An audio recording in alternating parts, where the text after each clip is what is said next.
Good morning, Professor. Good morning, my classmates. Today I'm telling you my personal story. That's my childhood story in a village where I grew up.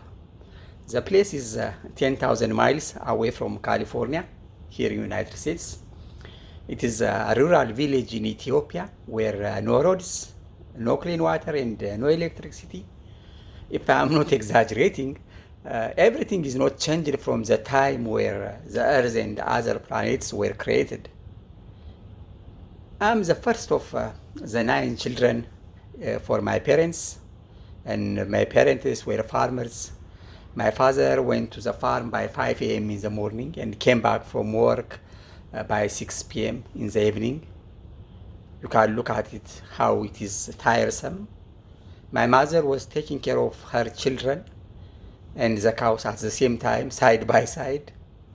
Life was difficult for everybody and sometimes hard to describe for people living here in the city of the developed nation.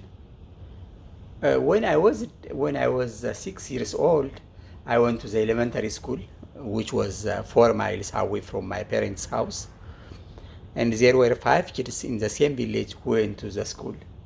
We were going and coming in a group because there is a big river on the way without a bridge. I remember that one of our classmates was taken by the river and he died. It's a sad story.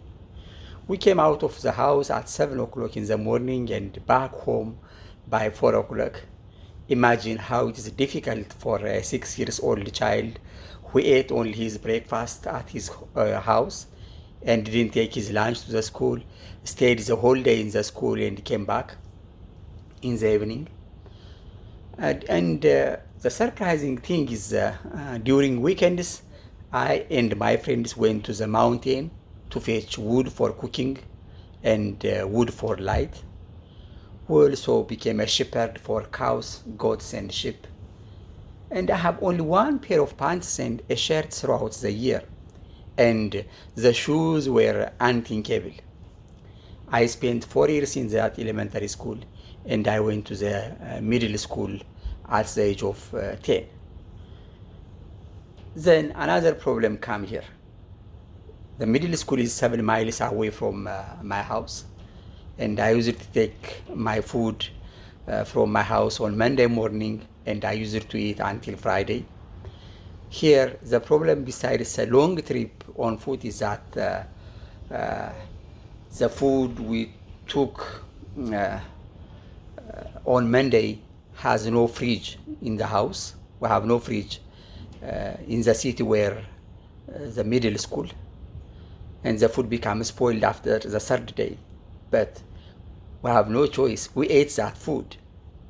Despite all these problems, I studied hard and I was a rank student.